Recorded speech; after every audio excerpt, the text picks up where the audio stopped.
ओम गणेशाय नमः। ओम नमः शिवाय। मैं निखिल ज्योतिषाचार्य आप सभी का मेरे चैनल पर पुनः स्वागत करता हूं। आशा करता हूं कि आप सभी स्वस्थ होंगे। महादेव की कृपा आप सभी पर सदैव बनी रहे। ये वीडियो मकर यानी कि कैप्रिकॉर्न के लिए बहुत विशेष है, क्योंकि वीडियो है केतु महाराज के राशि परिवर्तन के बारे में। केतु महाराज का राशि परिवर्तन ऑलरेडी हो चुका है 18 मई को, और वो आपके भाग्य स्थान को छोड़कर आपके अष्टम भाव में प्रवेश कर गए हैं। और मई 2025 से दिसंबर 2026 तक उनका जो गोचर है वो आपके अष्टम भाव में ही रहेगा। केतु राहु के एकदम विपरीत ग्रह है। अभी कुछ दिनों पहले राहु की मैंने वीडियो बनाई थी। तो राहु के अधिकतम जो चीज़ें राहु द्वारा दर्शाई जाती हैं उससे एकदम विपरीत प्रकृति केतु की है। राहु जहाँ बृहत है, बड़े लेवल पर, मैक्रो लेवल पर, वहीं केतु सूक्ष्मता है। जैसा मैं हर बार एक्सप्लेन करता हूँ कि राहु टेक्नोलॉजी है, इंटरनेट है, ये सारी चीज़ें जो बृहद स्तर पर हैं वो राहु है, सोशल मीडिया है। पर उसकी जो टेक्निक है, उसकी जो अंदर चीज़ें जो काम करती हैं, आप कोई लेट्स से कि फ़ोन है, फ़ोन के द्वारा बहुत चीज़ें करी जा सकती है, लेकिन उसके अंदर जो सॉफ्टवेयर्स हैं, जो कोडिंग है, जो प्रक्रिया का उपयोग है, वो सब केतु है। जहाँ पर गहनता आ गई, जहाँ पे गहराई आ गई, जहाँ पर सूक्ष्म ज्ञान आ गया, वहाँ पर केतु आ गए। जहाँ पे भी किसी भी चीज़ की डीप अंडरस्टैंडिंग चाहिए होती है, वहाँ पर केतु का प्रभाव इम्पोर्टेंट होता है। इसलिए अधिकतम रिसर्चर जो पीएचडी करते हैं, साइंटिस्ट कुछ खोज करते हैं, उनका केतु बहुत बली होता है, क्योंकि केतु की ही वो विशेषता होती है कि वो व्यक्ति को बाकी डिस्ट्रैक्शन से दूर कर कर किसी एक चीज़ में इतना डीप ले जाए कि वो व्यक्ति उसमें कुछ खोजबीन कर सके। आप अधिकतम रिसर्चर्स को देखिए, वो बहुत सोशल नहीं होते यूजुअली। साइंटिस्ट को देख लीजिए, पर उनको अपने फील्ड में इतनी नॉलेज होती है ना कि वो उसमें बहुत डीप तक जाकर नई नई चीज़ें इजाद करते हैं, ढूंढते हैं, डिस्कवर करते हैं। केतु एक ऐसे ग्रह हैं जो आपको फोर्स करते हैं चेंज लाने को। राहु एक ऐसे ग्रह हैं जो परिस्थितियों को खुद ही बदल देते हैं, लेकिन केतु आपको खुद फोर्स करेंगे, आत्ममंथन करवाएंगे। केतु शूल भी है यानी कि कांटा भी है, और केतु झंडा भी है। अर्थ यह है कि अगर आपने केतु के आए बदलावों को समझा, या केतु जो दर्शा रहे हैं उन बदलावों को इम्प्लीमेंट किया अपने जीवन में, तो केतु शूल की तरह नहीं बल्कि एक झंडे की तरह आपके जीवन में रहेंगे और आपके नाम का झंडा बुलंद करेंगे। केतु के कारकत्वों की बात करें तो स्पिरिचुअलिटी, मोक्ष, chemistry, research, IT, computer language, software, coding, Sadhana, occult, infections, surgeries, बहुत चीज़ों का कारकत्व केतु के पास है। ये एक गलत मिथ्या है कि केतु पैसा नहीं दे सकते। हाँ, उनकी जो इंटेंसिटी है पैसे देने की वो राहु की तरह नहीं है। राहु तो रातों रात बहुत कुछ दे सकते हैं, हफ्तों में जीवन बदलते हैं, महीनों में जीवन बदलते हैं। केतु का प्रोसेस स्लो है, वो आपसे बदलाव करवाते हैं, सिखाते हैं, समझाते हैं, नया लर्न करवाते हैं, और उसके दम पर आपको लॉन्ग टर्म सफलता देते हैं। केतु की शनि की सफलता शुरू में लगती है बहुत मुश्किल वाली ये जर्नी होगी, लेकिन लॉन्ग टर्म अगर कोई व्यक्ति या कोई ग्रह सफलता देते हैं वो केतु ही हैं, वो शनि ही हैं। पर जैसा मैंने कहा, वो इजी रास्ता नहीं होता, वो अचानक से नहीं मिलती चीज़ें। राहु रातों रात सफलता देते हैं, पर कोई कंफर्म नहीं है कि राहु द्वारा दी गई सफलता हमेशा रहेगी। वो शॉर्ट लिव्ड भी होती है, कई बार शॉर्ट लिव्ड होती है, पर केतु वो आपको गहराई में लेकर जाकर ऐसी चीज़ें सिखाते हैं ताकि जीवन पर्यंत आप उन चीज़ों का उपयोग कर सकें। रियलाइजेशन के ग्रह हैं केतु, बहुत कुछ रियलाइज़ करवाएंगे। उनकी 2 दृष्टियां भी हैं, 5वीं दृष्टि 12वें पर, तो 9वीं दृष्टि पड़ेगी 4थे पर। और इसके साथ ही वो सूर्य की राशि में बैठे हैं, सिंह में, तो थोड़ा बहुत तत्व उनके अंदर सूर्य का भी आएगा। तो इन्हीं सब चीज़ों की विवेचना मैं अपने इस वीडियो में करने का प्रयत्न करूंगा। यदि आपकी लग्न राशि या चंद्र राशि मकर है, दोनों ही गाइडेंस के लिए इस राशिफल को देख सकते हैं। जहाँ से आपको रिलेट करता है, सूट करता है, वहाँ से इसको ऑब्जर्व कीजिए। व्यक्तिगत तौर पे मेरा मानना है लग्न राशि से देखेंगे तो अच्छा है। इनकेस नहीं पता आपको अपनी लग्न राशि, तो आप अपनी चंद्र राशि से भी इसको ऑब्जर्व कर सकते हैं। वीडियो को थोड़ा सा ऑर्गेनाइज करने के लिए मैंने इसको कुछ प्रमुख भागों में बांटा है। पहला पॉजिटिव, फिर नेगेटिव, फिर सेहत, और फिर उपाय। शुरू करते हैं पॉजिटिव्स के साथ। सबसे पहला अष्टम भाव में केतु है। अष्टम भाव एक कारक भाव होता है केतु का, या फिर बहुत सारे कारकत्व अष्टम के केतु से जुड़ते हैं। तो कोई भी ग्रह अगर अपने कारक भाव में आता है ना, तो उसको कंफर्टेबल करता है। हाँ, अब कारको भावनाशय दोष भी लगते हैं, पर केतु के संबंध में वो नहीं लगता। कई कुछ ग्रहों में लगते हैं, जैसे पंचम के बृहस्पति कारको भावनाशय संतान के लिए देते हैं, चौथे के चंद्रमा कारको भावनाशय मन के लिए, फैमिली लाइफ के लिए देते हैं। पर अष्टम में ऐसा केतु के लेकर कोई बहुत ज़्यादा कारको भावनाशय दोष का नहीं लगती हैं चीज़ें, बस वो एक उनका कारक भाव है, तो यहाँ पे केतु कंफर्टेबल फील करते हैं। दूसरा, ये आत्ममंथन का टाइम है, अष्टम भाव आत्ममंथन करवाता है, और केतु तो करवाते ही, कारक ही हैं आत्ममंथन के। आप देखेंगे बहुत आत्ममंथन करेंगे आप इस 1.5 साल में। ये 1.5 साल जीवन को एक नया रास्ता दिखाने के लिए होगा। तीसरा पॉइंट, रिसर्च, अष्टम के रिसर्च, केतु रिसर्च। तो अगर आप रिसर्च बेस ही कुछ करते हैं, कुछ करना चाहते हैं, बहुत अच्छा है। और ये ऑफिशियल या प्रोफेशनल ही वे में नहीं कहूँगा, कुछ लोग होते हैं वो बहुत कुछ रिसर्च करते हैं, बहुत चीज़ों में रिसर्च करते हैं। तो अगर आप कुछ भी रिसर्च ओरिएंटेड करना चाहते हैं, भले प्रोफेशनली नहीं हो, ऑफिशियल नहीं हो, आप बहुत गहनता से चीज़ों में उतर सकते हैं। मैं कई लोगों को जानता हूँ, वो अपने जीवन में बहुत सारी रिसर्च करते हैं और उसके दम पर आगे बढ़ते हैं, लोगों की हेल्प कर सकते हैं। तो उस प्रकार से ऑफिशियली और अनऑफिशियली दोनों ही प्रकार से जीवन में रिसर्च कर पाएंगे। चौथा पॉइंट, क्लैरिटी आफ्टर हार्डशिप्स। अष्टम के केतु कोई बहुत स्मूथ जर्नी नहीं करते, शुरू में कष्ट देंगे। आप जैसे मैंने कहा ना, केतु आपको बदलाव लाने के लिए फोर्स करेंगे, पर उसके बाद जैसे ही केतु का प्रभाव थोड़ा सा, बल्कि समय थोड़ा सा बीतेगा, तो आपके मन में, आपके मस्तिष्क में जीवन को लेकर क्लैरिटी भी आएगी। पांचवा पॉइंट, ये तो खैर बहुत लोग समझ ही जाएंगे, ऑकल्ट, जो डीप ऑकल्ट होता है ना, वो अष्टम से होता है, और केतु तो फिर उसको अलग ही लेवल पर ले जाते हैं। मैंने कई बार ये भी कहा है कि असल में अगर ज्योतिष सीखनी है तो केतु के बिना नहीं सीख सकते। असल में अगर ज्योतिष को समझना है तो केतु के बिना नहीं समझ सकते। बहुत लोग शौकिया तौर पर बुध की दशा अंतरदशा में, बृहस्पति की दशा अंतरदशा में ज्योतिष सीखना शुरू करते हैं, पर बिना शनि और बिना केतु के नहीं। क्योंकि देखिए, मैं हमेशा कहता हूँ कि बिना दुख के ना ज्योतिष समझ नहीं आता। जब दुख आते हैं लोगों के जीवन में, तब समझ आता है कि भाई कुछ चीज़ें हैं जो हमारे कंट्रोल से है ही नहीं, बल्कि है ही नहीं। जब अच्छा टाइम चल रहा होता है, हम क्या कहते हैं, अरे कुछ नहीं होता ज्योतिष, सब कर्मों का खेल है। मैं भी कमेंट्स में भी कई बार पढ़ता हूँ, कर्मों से बड़ा कुछ नहीं। उनसे पूछना चाहता हूँ कि हर व्यक्ति कर्म करता है, क्या हर व्यक्ति सफल होता है? नहीं होता। कितने लोग कितनी मेहनत करते हैं, क्या कर पाते हैं? प्रारब्ध बहुत कुछ होता है, और प्रारब्ध ही हमारी कुंडली का स्वरूप है। इसीलिए यहाँ पर जो केतु हैं, वो आपको ऑकल्ट के, ज्योतिष के, तंत्र साधनाओं में बहुत डीप तक लेके जाएंगे, और अल्टीमेटली उसका अच्छा प्रभाव आपको दिखेगा। अगला पॉइंट मैंने अभी थोड़ा सा टच किया, गुप्त साधनाएं। कई प्रकार की साधनाएं होती हैं, पर मैं हमेशा कहता हूँ बिना गुरु के मत जाइए इन चीज़ों में। और बहुत उग्र स्वभाव की साधनाएं आजकल, क्योंकि वो ट्रेंड बन चुका है, मैं जितना मुझे लगता है कि मैं समझा सकता हूँ लोगों को, उनको हमेशा बताता हूँ कि बिना गुरु के उग्र साधनाएं वैसे भी नहीं करनी चाहिए। क्योंकि जो भी उग्र साधनाएं होती हैं, पिशाचनी साधनाएं कर रहे हैं लोग, पिशाच साधनाएं कर रहे हैं, अप्सरा साधनाएं कर रहे हैं, पता भी है उनको कि क्या लेके जाती है वो बिना भक्षण के, बिना आपसे कुछ लिए आपको कुछ नहीं देंगी। तो अगर साधनाएं करनी है, गुप्त साधनाएं करनी है, करिए। कई प्रकार की साधनाएं होती हैं। गणेश जी की बहुत गुप्त साधनाएं हैं, दुर्गा जी की बहुत गुप्त साधनाएं, महादेव की बहुत गुप्त साधनाएं, पर उग्र स्वरूप की, या बहुत ही जो एकदम उस लेवल पर आपको ले जाना कि जहाँ पे इस जो बहुत ज़्यादा पिशाच और आदि इन सब की साधना, उनसे दूर रहा कीजिए। आजकल मैं इसलिए बोलूँ कि ट्रेंड बन गया, कोई कुछ भी बैठकर बोलता है और लोग साधनाएं शुरू कर देते हैं। तो अगर कुछ भी आपको साधना करनी है, गुप्त साधनाएं हैं, तो किसी गुरु को ढूंढिए जो आपको उस मार्ग पर लेकर जा सके। जीवन की अंडरस्टैंडिंग बेटर होती है, तो सत्यता है। अष्टम के केतु, लग्न के केतु व्यक्ति को ना अपने ही जीवन को समझने में हेल्प करते हैं। हमें अपना ही जीवन समझ नहीं आता और हम दूसरों को समझने चलते हैं, तो केतु वो प्रभाव आपको देंगे।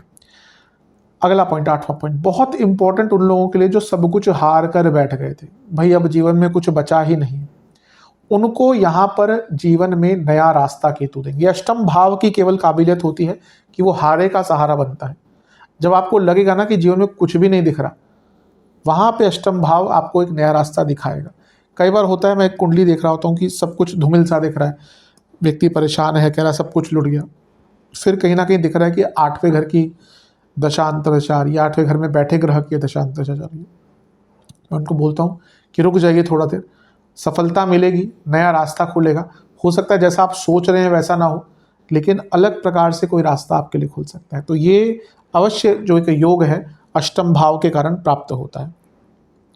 अगला पॉइंट, जीवन का ट्रांसफॉर्मेशन होता है। यहाँ से आप जो बदलाव लाना चाह रहे थे ना बहुत टाइम से, जो नहीं ला पा रहे थे, यहाँ पे उनको ला पाएंगे। अगला पॉइंट, आध्यात्मिक बहुत बनेंगे। इस पे तो कोई ज़्यादा एक्सप्लेन करूंगा नहीं मैं। अष्टम भाव अध्यात्म का है, केतु अध्यात्म के कारक है, तो आध्यात्मिक बनेगी। अगला पॉइंट, मोक्ष की तरफ इंटरेस्ट या मोक्ष के रास्ते पर चलना। मैं हमेशा ये भी कहता हूँ मोक्ष बहुत बड़ी चीज़ है। मोक्ष ऐसे नहीं मिलता, और हमारे जब सारे कर्म खत्म हो जाते हैं ना, संचित और अदरवाइज सारा सारा, तब जाकर मोक्ष मिलता है, और जो बहुत ईजी रहता नहीं है। हम सब जो कलयुगी हैं ना, हमने पाप कर्म करे थे तभी हम कलयुग में जन्मे हैं। तो जब तक वो खत्म नहीं होंगे, और इस जन्म में हम कौन सा अच्छे कर्म कर रहे हैं, बल्कि सारे ठीक है अच्छे कर्म करते ही हैं, लेकिन बुरे भी होते रहते हैं हमारे हाथों, तो वो और एड ऑन हो रहे हो। जो बही खाता है वो चलता रहता है। तो मोक्ष प्राप्त करना बहुत मुश्किल है, उसके रास्ते को समझना अष्टम भाव के द्वारा आ सकता है, तो वहाँ पे आगे बढ़ेंगे। 12वां पॉइंट, बंधनों से दूर। आप कई प्रकार के बंधनों से, मानसिक अदरवाइज, दूर होना शुरू हो जाएंगे, परिस्थितियों से दूर होंगे और अपने आप को बंधन मुक्त करना शुरू कर देंगे। अगला पॉइंट, ये बहुत इंपॉर्टेंट है, छटनी। किस चीज़ की छटनी? लोगों की छटनी। आप ना यहाँ पर केतु आपको ये रियलाइज़ कराएंगे कि भाई ये व्यक्ति मेरे जीवन में कुछ ऐड ऑन नहीं कर रहा, बल्कि मेरा टाइम वेस्ट करता है। तो आप धीरे धीरे करके खुद ही ऐसे लोगों से दूर होना शुरू हो जाएंगे, और सही टाइम पर ये कर लेना बहुत अच्छा होता है। अदरवाइज कई लोग तो अपने सोशल सर्कल के कारण ही अपने लिए टाइम डिवोट नहीं कर पाते। अगला पॉइंट, अपनी लिमिटेशंस को समझना। ये भी बहुत अच्छा होता है। जिस व्यक्ति को अपनी लिमिटेशंस ही नहीं पता ना, कर आप 100 चीज़ें सकते हैं, ये भी कर लें वो भी कर लें, एग्जैक्टली सबसे अच्छा क्या कर सकते हैं, एग्जैक्टली किस में सफलता पा सकते हैं, अगर आपको वो नहीं पता ना, ऐसा व्यक्ति कभी सफल नहीं हो सकता। लिमिटेशंस अपनी पता होना बहुत अच्छी चीज़ होती है। हर चीज़ की लिमिटेशन होती है। ज्योतिष शास्त्र की भी अपनी लिमिटेशन है। कुछ लोग, मैंने कहा ना, कई लोग ज्योतिष को एकदम जादू टोना ही समझ लेते हैं। नहीं, हर विद्या की एक लिमिटेशन है। उसी प्रकार से अपनी लिमिटेशन भी होनी चाहिए व्यक्ति, और उसको पता होनी चाहिए। अगला पॉइंट, कई लोगों के असली चेहरे सामने आएंगे। ये अष्टम के केतु, अष्टम के शनि प्रभाव होता है, वो लोगों के सत्य सही चेहरे आपके सामने लाते हैं। थोड़ा दुख लगता है कि आप जिसको सोचते हैं कि ऐसा नहीं था, वो ऐसा निकलता है या निकलती है, और उसके बाद फिर एक रियलाइजेशन होता है और व्यक्ति आगे बढ़ पाता है। मैंने कहा जो छटनी का प्रोसेस है वो शुरू हो जाएगा, कई लोगों का शुरू हो गया होगा। अगला पॉइंट, 16वां पॉइंट, अपने ऊपर सीक्रेटली काम करना। यहाँ पे ना आप बिना ढिंडोरा पीटे नई चीज़ें कर पाएंगे। कुछ सीखना चाहेंगे, कुछ पढ़ना चाहेंगे, अपने ऊपर वर्क करना चाहेंगे।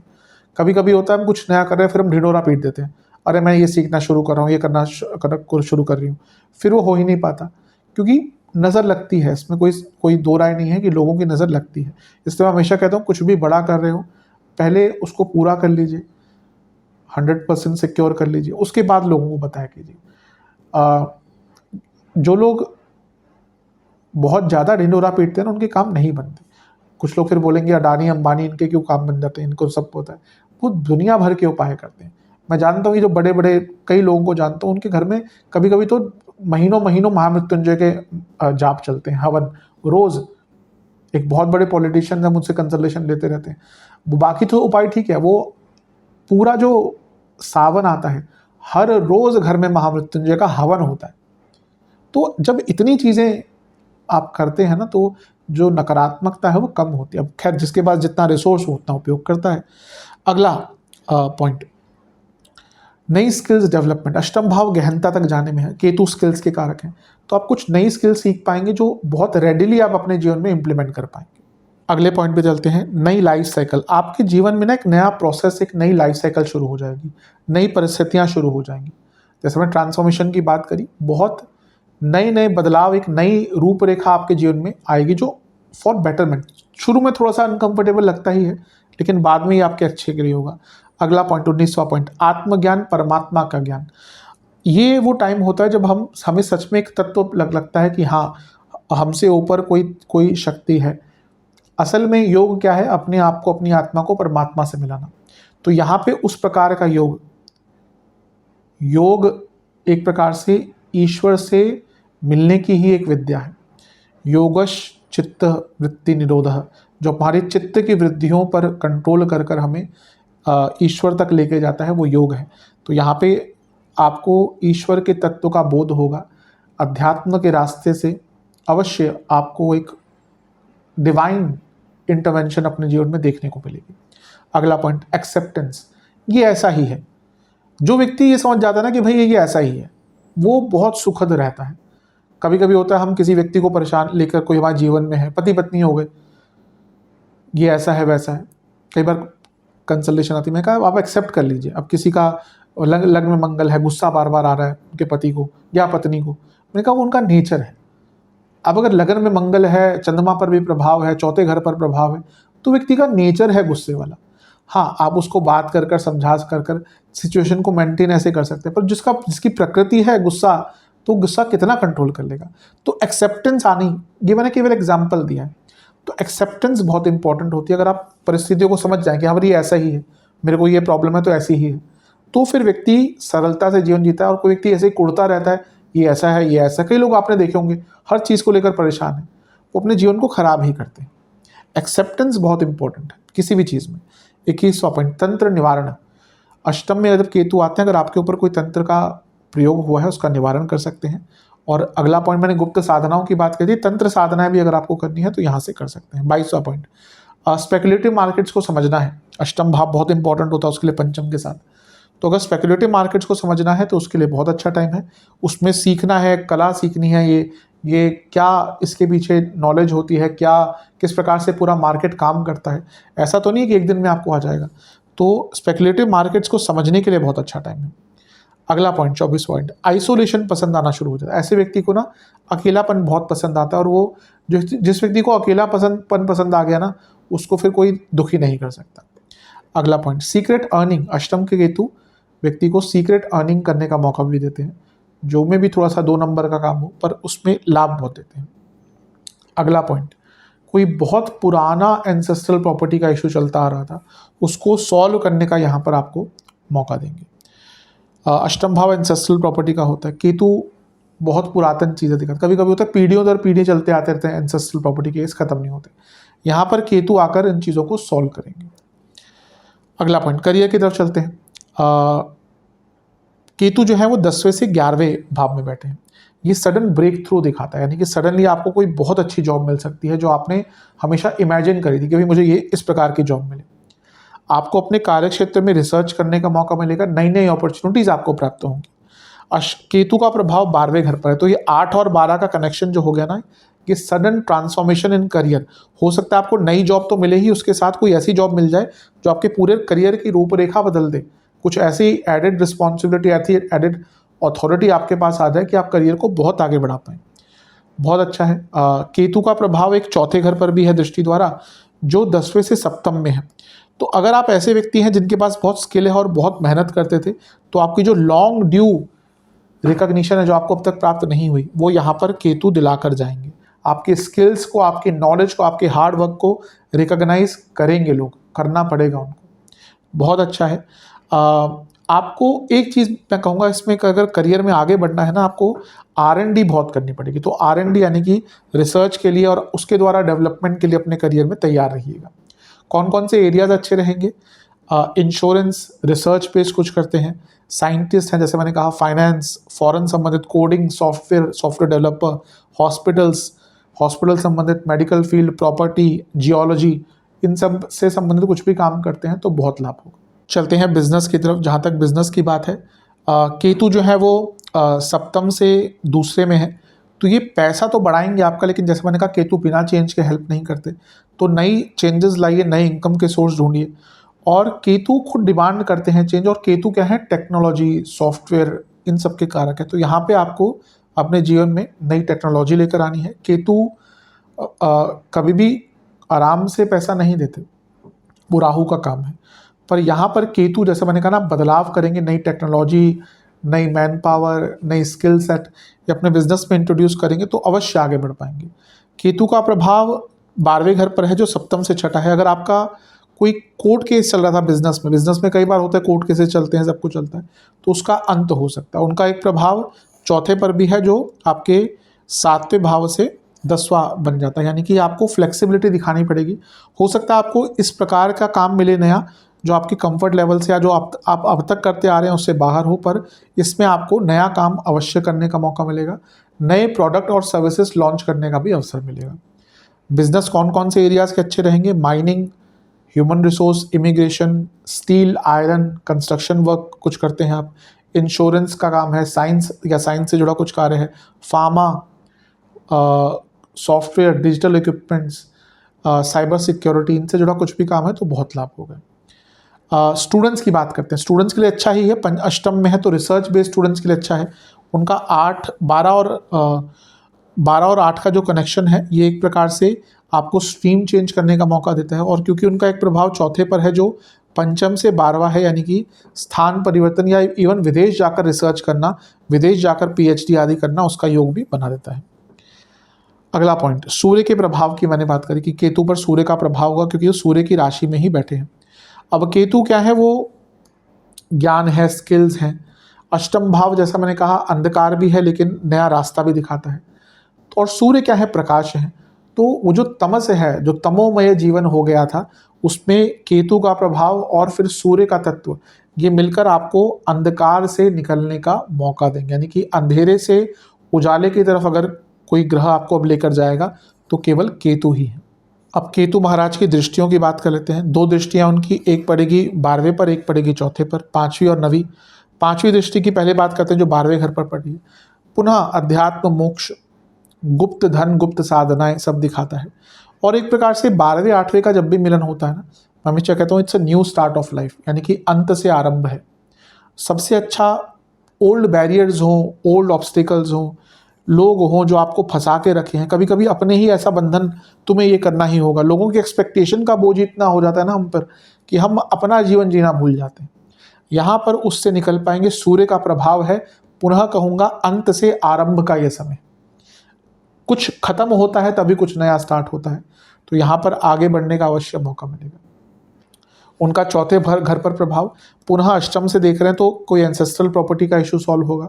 ये मोक्ष त्रिकोण कंबाइन हो गया तो आध्यात्मिक और मोक्ष के प्रति एक विश्वास, रियलाइजेशन, कई लोगों के बारे में, कई परिस्थितियों के बारे में बहुत कुछ रियलाइज होगा। आइसोलेशन पसंद आएगा, अपने आप को समझने के लिए सबसे अच्छा मौका है। और ये समझने का, क्योंकि इमोशंस का भाव है, आपको क्या चीज़ अच्छा लगती है, आपको क्या खुशी देती है चीज़ें।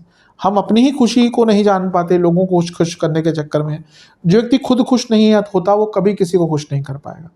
तो पहले खुद खुश रहिए, बाकी लोगों को फिर खुश कीजिए।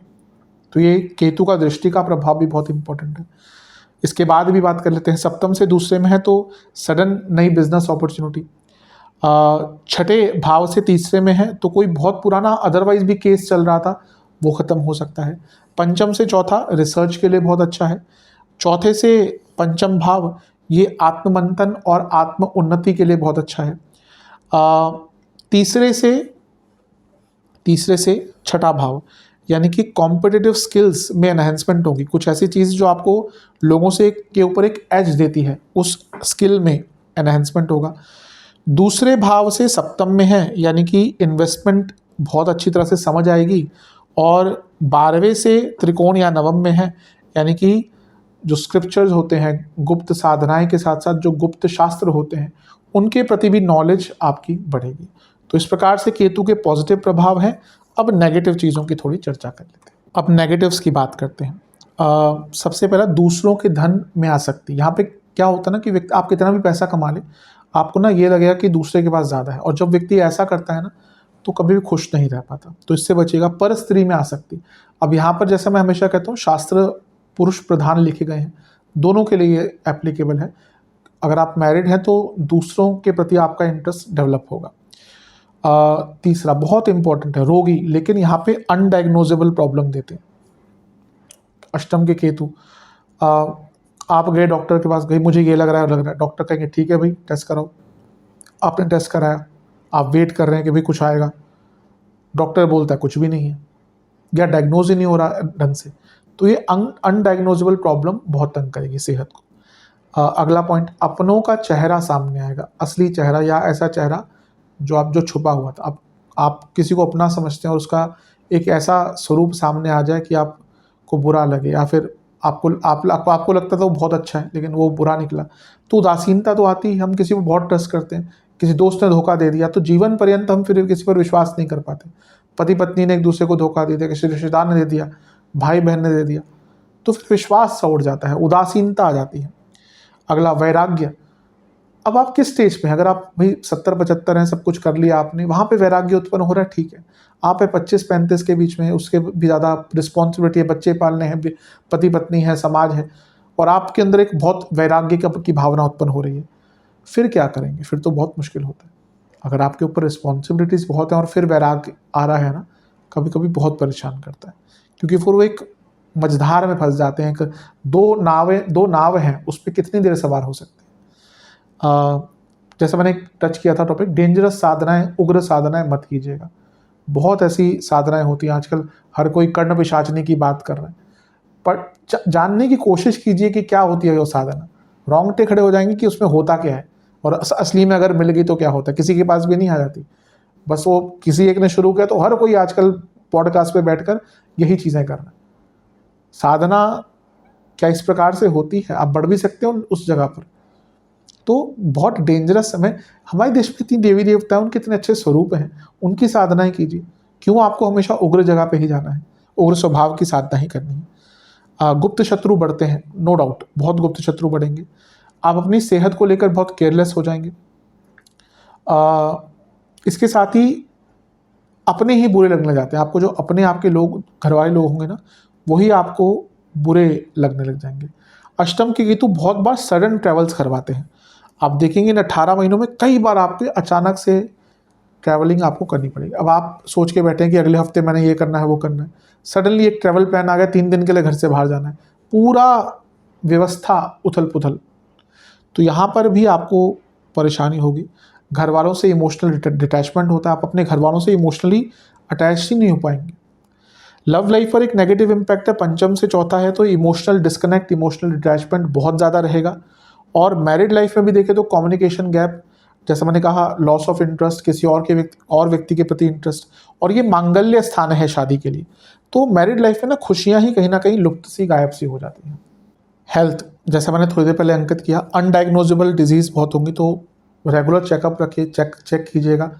अगर एक जगह पे नहीं चीज़ें सामने आ रही और आपको लग रहा है, क्योंकि बॉडी तो इंडिकेशन देती है, तो रेगुलर चेकअप कराइए। अब जो लोग विदेश में रहते हैं उनको बहुत दिक्कत आती है। इंडिया में लोग बोलते हैं ना विदेश में सब कुछ है, जाके देखिए मेडिकल कंडीशन, आपको डॉक्टर का अपॉइंटमेंट नहीं मिलेगा महीनों महीनों। तो अगर नहीं हो रही चीज़ें ढंग से डायग्नोज, तो प्रयत्न कीजिए। अगर बॉडी आपको इंडिकेशन दे रही है और कुछ आ ही नहीं रहा, तो फिर आपको बहुत प्रयत्न करने पड़ेंगे। पाइल्स की प्रॉब्लम, एसटीडीज़, सेक्सुअली ट्रांसमिटेड डिजीज़, बहुत, तो जो लोग बहुत ज़्यादा मल्टीपल पार्टनर्स के साथ इन्वॉल्व हैं, थोड़ा केयरफुल रहिए। इम्पोटेंसी, इनफर्टिलिटी दोनों ही तंग करेंगी, पुरुषों में महिलाओं में। यूट्रस की प्रॉब्लम महिलाओं में, प्रोस्टेट की प्रॉब्लम पुरुषों में, यह तंग करेगा। कभी कभी अष्टम के केतु ना इनक्योरेबल डिजीज़ भी देते हैं, कुछ ऐसी बीमारी जिसका कोई उपचार ही नहीं होता। तो अष्टम के केतु सच में थोड़ा सा खतरनाक पोजीशन होती है। इवन राहु अष्टम में, जो बहुत बड़ी बीमारियां होती हैं ना, जो जिससे हम सब डरते हैं नाम लेने से भी, अष्टम भाव का उसमें और राहु केतु का अगर इन्वॉल्वमेंट हो गया, बहुत योग उसमें बन जाता है। स्किन की प्रॉब्लम, सडन सर्जरीज करवानी पड़ सकती है। रूमेटिक डिजीज़ होती हैं कई प्रकार की। इम्यूनिटी प्रॉब्लम, डेंगू चिकनगुनिया की प्रॉब्लम हो सकती है। एब्सेस की, बॉडी में कुछ घाव हो गया, किसी जगह पे पस पड़ गई। गाउट की प्रॉब्लम, पैरों में जो दिक्कत आती है, मतलब फीट में या जोड़ों में जब इन्फ्लेमेशन बहुत बढ़ जाती है। लेफ्ट आई की साइड में प्रॉब्लम, रेस्पिरेटरी प्रॉब्लम बहुत रहती है। कार्डियक प्रॉब्लम, चेस्ट की प्रॉब्लम बहुत रहती है यहाँ पे। डिप्रेशन की प्रॉब्लम तंग कर सकती है। अब किसने कमेंट डाला था कि इतनी सारी बीमारियां आपने गिना दी। देखिए, अपनी अपनी समझ है। मैं यहाँ पे किसी एक व्यक्ति की कुंडली नहीं डिस्कस कर रहा कि वो आपके लिए ही हो पर्टिकुलरली, और मैंने कहा ना, ये अपनी अपनी समझ है। जो मैं राशिफल केवल व्यूज़ के लिए कभी नहीं दिए, अगर दिए होते तो मैं भी 8 मिनट की वीडियो बनाकर चले जाता। मैं राशिफल उस हिसाब से देता हूँ कि व्यक्ति जो देख रहा है वो अपने आप को प्रिपेयर कर ले कि हाँ, मैंने ये सारी चीज़ें गिनाई हैं, तो अगर देखा वीडियो तो और कभी लग रहा है कि हाँ भाई मेरे को ये प्रॉब्लम हो रही है, तो यानी कि वो केतु का प्रभाव आ रहा है, तो उसमें व्यक्ति थोड़ा सा सचेत हो जाए। ऐसा नहीं कि सभी को ये बीमारियां हो जाएंगी, पर जैसा मैंने कहा राशिफल एक सामान्य आधार पर दिया जा सकता है। अगर कुंडली होती है तो हम एकदम देख के बता दूंगा कि हाँ भाई क्या क्या प्रॉब्लम हो सकती है, पर यहाँ पे एक सामान्य आधार पर, ऐसा नहीं कि सारी ही प्रॉब्लम्स आपको हो जाएंगी, पर ये जो 10-12 चीज़ें हैं इनमें से कुछ भी दिखता है यानी कि वो केतु का प्रभाव आ रहा है, तो उसको लेकर सचेत रहिए। उपाय की बात करते हैं, 3 उपाय करने हैं। कौन कौन कब कब करने हैं, कितनी बार करने हैं बताता चलूँगा। जो इंडिया में रहते हैं बहुत आराम से कर सकते हैं, जो विदेश में रहते हैं किसी को इंडिया में बोलकर अपने नाम से करवा सकते हैं। पहला उपाय गणेश जी का है, 4 बुधवार इस उपाय को करना है। एक पात्र में दूध, चंदन का पाउडर, कोई भी सफ़ेद चंदन हो, लाल चंदन हो, उसका पाउडर, शहद और सफ़ेद तिल मिलाकर गणेश जी का अभिषेक करना है। फिर जल से अभिषेक करना है। फिर दुर्वा अर्पण कर कर चंदन का या केसर का तिलक गणेश जी को लगाकर एक घी का दिया अर्पण कर कर पहले मोदक का भोग लगाइए, फिर घर में बनी किसी मिष्ठान का भोग लगाइए जो गुड़ से बना हो। ये कर कर ओम गणनायकाय नमः मंत्र का 108 बार जाप कीजिए, और ये उपाय आपको 4 बुधवार करना है। दूसरा उपाय 2 अमावस्या को करना है, यानी कि 2 महीने चलेगा उपाय, महीने में एक ही अमावस्या आती है। आपको एक पात्र में दूध, काले तिल, सफ़ेद तिल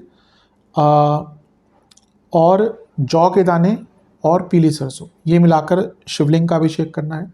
फिर जलाभिषेक करना है महादेव का।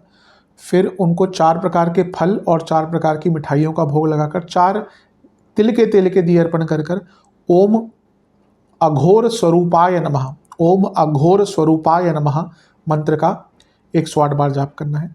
2 अमावस्या। और तीसरा उपाय 2 पूर्णिमा को आपको किसी भी मंदिर में गुड़, तिल के तेल का और चावल का दान करना है। ये कितना करना है ये आपके सक्षमता, क्षमता और इच्छा पर डिपेंड करता है। आशा करता हूँ कि वीडियो काम आएगी। चैनल पर नए हैं सब्सक्राइब कीजिए, वीडियो को लाइक कीजिए। मिलता हूँ आप सभी से अगली वीडियो में, तब तक के लिए ओम नमः शिवाय।